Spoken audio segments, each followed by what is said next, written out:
Hello শিক্ষার্থীরা, কেমন আছো সবাই? আশা করি প্রত্যেকে ভালো আছো। আজকের ভিডিওতে তোমাদের প্রত্যেককে স্বাগত। শিক্ষার্থীরা, আজকে আমি তোমাদের কোনো আলাদা করে কোনো টপিকের উপর ক্লাস ভিডিও দিব না। তবে আজকের ভিডিওটি হবে তোমাদের পরীক্ষার আগে সর্বশেষ একটি ফাইনাল সাজেশন হিসাব বিজ্ঞানের উপর। তো শিক্ষার্থীরা, আজকের ভিডিওতে আমি তোমাদের হিসাব বিজ্ঞানের যে 12টি অধ্যায় রয়েছে, এই 12টি অধ্যায় থেকে তোমার পরীক্ষায় যেন তুমি একটি ভালো ফলাফল করতে পারো, তার জন্য গুরুত্বপূর্ণ 7টি অধ্যায় নিয়ে আলোচনা করব। এই অধ্যায় থেকে তুমি পরীক্ষার ঠিক আগ মুহূর্তে কোন কোন টপিক পড়বে সেই টপিক গুলো সাজেশন আজকের ক্লাসে আমি তোমাদের দিয়ে দিব, যাতে করে তোমরা তোমাদের পরীক্ষার আগে সর্বশেষ প্রিপারেশনটা খুব সুন্দরভাবে করতে পারো। তো সেক্ষেত্রে আজকের ভিডিওটি তুমি সম্পূর্ণ দেখবে এবং তুমি তোমার বন্ধুদের সাথে ভিডিওটি শেয়ার করবে। তো সেক্ষেত্রে চলো আমি মূল ভিডিওতে যাই। দেখো, আমি তোমাদের প্রথমে বলেছি যে 7টি অধ্যায়ের কথা। এই যে এখানে দেখো, আমি 7টি অধ্যায় লিখে রেখেছি। অর্থাৎ শিক্ষার্থীরা দেখো, এখানে আমি এই যে 7 নম্বর যে অধ্যায়টা আর্থিক বিবরণী, তোমরা নিশ্চয়ই জানো আমাদের হিসাব বিজ্ঞানের ক বিভাগ এবং খ বিভাগ থাকে। ক বিভাগে আমাদের আর্থিক বিবরণী থেকে 2টি প্রশ্ন বাধ্যতামূলক দিতে হয়। এই 7 নম্বর অধ্যায়টা আমাদের সেই বাধ্যতামূলক প্রশ্নের জন্য, অর্থাৎ ক বিভাগের জন্য। আর খ বিভাগের জন্য আমি শিক্ষার্থীরা এখানে দেখো 6টি অধ্যায়ের কথা লিখে রেখেছি। দেখো, লেনদেন, দুই তরফা দাখিলা, মূলধন ও মুনাফা জাতীয় লেনদেন, জাবেদা, খতিয়ান এবং রেওয়ামিল। তো এই 6টি অধ্যায় থেকে খ বিভাগের জন্য প্রতিটা অধ্যায়ের কোন কোন টপিক তুমি পড়বে গুরুত্বপূর্ণ সহকারে, সেই অধ্যায়গুলোর টপিকগুলো এখন আমি তোমাদের প্রত্যেকে বলে দিচ্ছি। তোমরা ভিডিওটি একটু মনোযোগ সহকারে দেখো এবং তোমার বন্ধুদের সাথে ভিডিওটি শেয়ার করো। তো সেক্ষেত্রে দেখো, আমাদের প্রথম অধ্যায়টা হচ্ছে লেনদেন। তো লেনদেন থেকে তুমি একেবারে শেষ মুহূর্তে 4টি টপিক একটু বেশি জোর দেবে। 1 নম্বর টপিকটা হচ্ছে দেখো, লেনদেন না ঘটনা, অর্থাৎ কোনগুলো লেনদেন কোনগুলো ঘটনা। এই প্রশ্নটা একদম ক নম্বরে তোমার থাকবে। এছাড়া দেখো, 2 নম্বরে রয়েছে দেখো, লেনদেন কিনা কারণ সহ ব্যাখ্যা।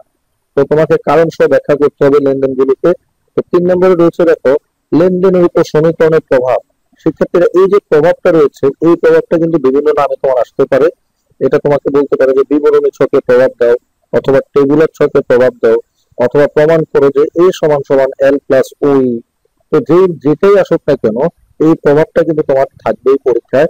এছাড়াও শিক্ষার্থীরা, তুমি প্রথম যে লেনদেন অধ্যায়টা রয়েছে আমাদের, এই অধ্যায় থেকে তুমি ক্যাশ মেমো, চালান, এই যে আমাদের যে 2টা দলিল রয়েছে, ক্যাশ মেমো, চালান গুলো কিন্তু তুমি করে যাবে। তো শিক্ষার্থীরা, আমি যদি তোমাদের লেনদেন অধ্যায় থেকে গুরুত্বপূর্ণ কিছু সৃজনশীলের কথা বলি, তবে তোমাদের বইয়ের মেইন বইয়ে প্রথম যে সৃজনশীলটা রয়েছে, প্রথম সৃজনশীল, দ্বিতীয়টা এবং 4 নং সৃজনশীল, আর সর্বশেষ আরেকটা সৃজনশীল যদি বলি 7 নং যে সৃজনশীলটা রয়েছে, এই 4টা সৃজনশীল যদি তুমি লেনদেন অধ্যায় থেকে একটু করো শেষ মুহূর্তে, তবে কিন্তু তোমার এই অধ্যায় থেকে যে ধরনের প্রশ্নই আসুক না কেন, তুমি কিন্তু খুব সহজে উত্তর করে আসতে পারবে। তো সেক্ষেত্রে এরপরে লেনদেনের পরে যে অধ্যায়টা রয়েছে আমাদের, দেখো, দুই তরফা দাখিলা পদ্ধতি। তো শিক্ষার্থীরা, এই দুই তরফা দাখিলা পদ্ধতি অধ্যায়টা থেকে প্রায় 2 ধরনের প্রশ্ন আসে।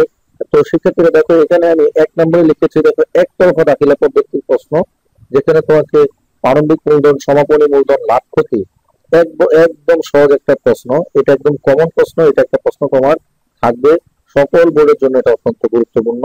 অর্থাৎ প্রারম্ভিক মূলধন, সমাপনী মূলধন, লাভ ক্ষতি, একতরফা দাখিলা পদ্ধতির আলোকে একটা প্রশ্ন দিবে এবং দুই তরফা দাখিলা পদ্ধতির আলোকে একটা প্রশ্ন দিবে, যেখানে তোমাকে ডেবিট ক্রেডিট করতে বলবে। দেখো, হিসাবের শ্রেণী করতে বলবে, কারণ সহ ডেবিট ক্রেডিট করতে বলবে, ডেবিট ভাউচার এবং ক্রেডিট ভাউচার, ব্যবসায় যে দলিলগুলো রয়েছে এখান থেকে দেখো ডেবিট ভাউচার এবং ক্রেডিট ভাউচার করতে বলবে। সেক্ষেত্রে তোমরা এই যে লেখাগুলো, এই লেখাগুলো তোমরা একটা স্ক্রিনশট দিয়ে তোমরা কিন্তু লিখে দিতে পারো অথবা খাতায় নোট করে রাখতে পারো। আর শিক্ষার্থীরা, তোমরা তোমাদের বন্ধুদের সাথে আজকে ভিডিওটি শেয়ার করবে, যেন তোমার বন্ধুরাও তোমার মতো একটা ভালো প্রিপারেশন নিতে পারে। তো শিক্ষার্থীরা, এই দুই তরফা দাখিলা পদ্ধতি থেকে যদি আমি তোমাদের কিছু গুরুত্বপূর্ণ প্রশ্ন বলি, তবে তোমরা তোমাদের এই অনুশীলনী 3-এর, অর্থাৎ 1 নং প্রশ্ন, কবি এন্ড ছবি যে প্রশ্নটা রয়েছে, এই প্রশ্নটা পড়বে। তারপরে তোমার যে 2 নং প্রশ্নটি রয়েছে, একতরফা দাখিলা পদ্ধতির আলোকে, এই প্রশ্নটা করবে। এবং সর্বশেষ তোমাদের যে 4 নং যে প্রশ্নটি রয়েছে, 4 নং প্রশ্নটি কিন্তু তোমরা একটু দেখে যাবে। অর্থাৎ 1, 2 এবং 4, এই 3টি প্রশ্ন অত্যন্ত গুরুত্বপূর্ণ সহকারে সর্বশেষ একটিবার তোমরা করে যাবে। তো শিক্ষার্থীরা, দুই তরফা দাখিলা পদ্ধতি অধ্যায়ের পরে দেখো, আমাদের পরবর্তী অধ্যায়টা বলেছিলাম গুরুত্বপূর্ণ অধ্যায়, মূলধন ও মুনাফা জাতীয় লেনদেন। তো শিক্ষার্থীরা, এই মূলধন ও মুনাফা জাতীয় লেনদেন থেকে দেখো, আমি যেই 5টি টপিক নিয়ে আলোচনা করব, বা 5টি টপিক আমি গুরুত্বপূর্ণ সহকারে তোমাদের জন্য লিখে রেখেছি। যে 1 নম্বরে দেখো মুনাফা জাতীয় প্রাপ্তি প্রদান, 2 নম্বরে দেখো মুনাফা জাতীয় আয় ব্যয়, 3 নম্বরে মূলধন জাতীয় প্রাপ্তি প্রদান, 4 নম্বরে মূলধন জাতীয় আয় ব্যয়, আর সর্বশেষ 5 নম্বরে বিলম্বিত মুনাফা জাতীয় ব্যয়। তো শিক্ষার্থীরা এই 5টা টপিক যদি তুমি এই অধ্যায় থেকে পড়ো, খুব সহজে কিন্তু তুমি এই অধ্যায় থেকে আসা সকল প্রশ্নের সমাধান করতে পারবে। তো এই অধ্যায় থেকে গুরুত্বপূর্ণ প্রশ্ন হচ্ছে তোমার জন্য 2 নং প্রশ্নটি এবং তোমার 4 নং প্রশ্নটি হচ্ছে তোমার জন্য সবচেয়ে গুরুত্বপূর্ণ। 2 নং প্রশ্ন এবং 4 নং প্রশ্নটি যদি অনুশীলনে তুমি সমাধান করো, তবে তুমি এই অধ্যায় থেকে আসা সকল প্রশ্নেরই সমাধান পারবে। তো শিক্ষার্থীরা, মূলধন ও মুনাফা জাতীয় অধ্যায়টির পরে আমি যে অধ্যায়টি তোমাদের জন্য গুরুত্বপূর্ণ লিখে রেখেছি তা হচ্ছে আমাদের জাবেদা। তো শিক্ষার্থীরা, জাবেদায় আমাদের সাধারণ জাবেদা, ক্রয় জাবেদা, বিক্রয় জাবেদা, ক্রয় ফেরত জাবেদা, বিক্রয় ফেরত জাবেদা সহ ডেবিট নোট এবং ক্রেডিট নোট, এই টপিকগুলো যদি তুমি করে যাও, তবে তুমি জাবেদা থেকে আসা সকল প্রশ্নের সমাধান করতে পারবে এবং এই টপিকগুলি তোমার পরীক্ষায় আসবে। তো শিক্ষার্থীরা, জাবেদার পরে আমাদের রয়েছে খতিয়ান। তো শিক্ষার্থীরা দেখো, খতিয়ান অধ্যায়টা থেকে আমি মাত্র 4টি টপিক লিখেছি, অর্থাৎ সাধারণ খতিয়ান, সহকারী খতিয়ান, টি ছকে খতিয়ান, চলমান জেড ছকে খতিয়ান।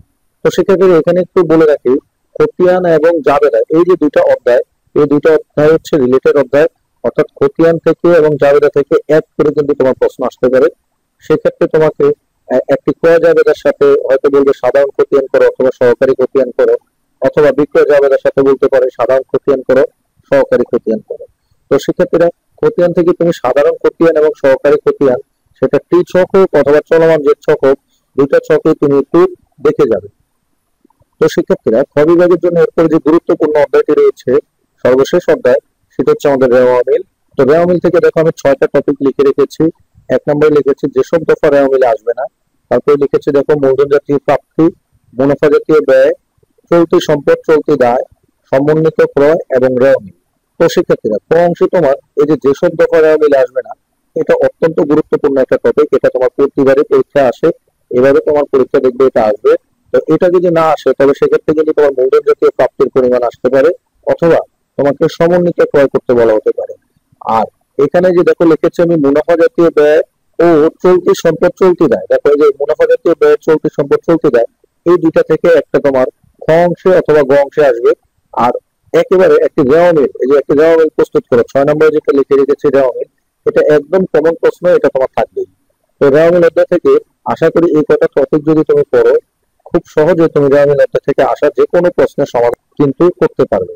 তো শিক্ষার্থীরা, এই ছিল আমার ক বিভাগ থেকে গুরুত্বপূর্ণ টপিক, অধ্যায় ভিত্তিক টপিক, যেগুলি তুমি পরীক্ষার আগ মুহূর্তে পড়বে। এবার আসো ক বিভাগ থেকে, অর্থাৎ আমাদের যে বাধ্যতামূলক যে অধ্যায়টা আর্থিক বিবরণী, যেখান থেকে আমাদের 2টা প্রশ্ন একেবারে কমন দিতে হবে। এই আর্থিক বিবরণী থেকে আমরা কি করবো? তো সেক্ষেত্রে আর্থিক বিবরণী থেকে আমরা করবো প্রথমে নেট ক্রয়ের পরিমাণ, নেট বিক্রয় অথবা নেট দেনাদার, এই 3টা থেকে একটা দেখবে তোমার ক অংশে আসবে, অথবা বিক্রিত পণ্যের ব্যয় নির্ণয়। এগুলো কিন্তু তোমার ক অংশের জন্য অত্যন্ত গুরুত্বপূর্ণ টপিক। নেট ক্রয়, নেট বিক্রয়, নেট দেনাদার, বিক্রিত পণ্যের ব্যয়, এগুলো কিন্তু তুমি মনোযোগ সহকারে একটু পড়ে যাবা। আর খ অংশের জন্য তুমি মোট মুনাফা অথবা নেট মুনাফা নির্ণয়। মোট মুনাফা যদি খ অংশে দেয়, তাহলে দেখবে যে গ অংশে দিবে তোমার নেট মুনাফা নির্ণয়। তো শিক্ষার্থীরা, যেহেতু আমাদের 2টা প্রশ্ন, একটা প্রশ্নে কিন্তু তোমাকে খতে অবশ্যই মোট মুনাফা এবং গতে অবশ্যই নেট মুনাফা করতে বলবে, অর্থাৎ বিশদায় বিবরণীটা তোমাকে একটা অংশে বলবে, একটা অঙ্কে করতে বলবে। আরেকটা অঙ্কে তোমাকে কিন্তু আর্থিক অবস্থার বিবরণী অথবা সম্পদের পরিমাণ অথবা মালিকানা সত্ত্ব বিবরণী, এগুলো খ অথবা গতে কিন্তু থাকবে। হয় সম্পদের পরিমাণ বলবে, যদি যদি প্রশ্নটা একটু সম্পদ বেশি দিয়ে থাকে তাহলে সম্পদের পরিমাণ বলবে, নয়তো তোমাকে আর্থিক অবস্থা বিবরণী তৈরি করতে বলবে। তবে মালিকানা সত্ত্ব বিবরণী, এটা একটা কমন প্রশ্ন, এটা তোমার কিন্তু পরীক্ষায় থাকবে। তো সেক্ষেত্রে দেখো, এই আর্থিক বিবরণী অর্থাৎ আমার অবিভাগ বাধ্যতামূলকের জন্য আমি মাত্র 7টি টপিক তোমাদের লিখে রেখেছি। এই 7টি টপিক যদি তোমরা একটু মনোযোগ সহকারে পড়ো, তবে কিন্তু তোমার অবিভাগ থেকে তুমি 100% প্রশ্ন কমন পাবে। যেখানে নেট ক্রয় করবে, নেট বিক্রয় করবে, দেনাদার, নেট দেনাদার করবে, বিক্রিত পণ্যের ব্যয়, মোট মুনাফা, নেট মুনাফা, মোট সম্পদের পরিমাণ, আর্থিক অবস্থার বিবরণী এবং মালিকানা সত্ত্ব বিবরণী, এই কয়টা টপিক যদি তুমি একটু মনোযোগ সহকারে পড়ো, তবে কিন্তু তুমি তোমার ক পার্ট, অর্থাৎ বাধ্যতামূলক যে পার্ট, এই পার্ট থেকে তুমি ভালো করতে পারবে। তো শিক্ষার্থীরা, এই ছিল আমার সর্বশেষ আমার সিকিউ পার্টের জন্য ফাইনাল সাজেশন। এবার যদি তোমাকে আমি যদি এমসিকিউ পার্টের জন্য ফাইনাল সাজেশন বলে দিই, তবে তুমি তোমার মেইন বইটার চাইতে বিকল্প কিছু নাই।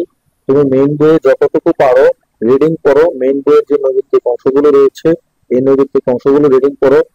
বিগত বোর্ডে আসা অর্থাৎ তোমার টেস্ট পেপারে দেখবে বিগত সালে আসা যে প্রশ্নগুলো, অর্থাৎ তোমার 21 সাল, 22 সাল, 23 সাল, 24 সাল, এই সালগুলোতে আসা প্রশ্নগুলো তোমার বোর্ডে, অর্থাৎ তুমি যদি কুমিল্লা বোর্ড হয়ে থাকো, কুমিল্লা বোর্ডের যে প্রশ্নগুলো এসেছে এই প্রশ্নগুলো তুমি একটু পড়ে যাও। সেই সাথে ঢাকা বোর্ড, চট্টগ্রাম বোর্ড সহ যে প্রশ্নগুলি তুমি পাও না কেন, একটু তুমি প্রশ্নগুলো পড়ে যাও, অর্থাৎ বোর্ড প্রশ্নগুলো কিছু সমাধান করে যাও। দেখবে আশা করি তুমি এই প্রশ্নগুলো ঘুরে ফিরে রিপিট হবে, তো এগুলো থেকে তুমি কিন্তু খুব ভালো একটা রেজাল্ট আনতে পারবে।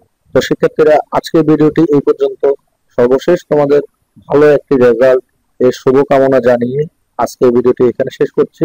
ধন্যবাদ সবাইকে।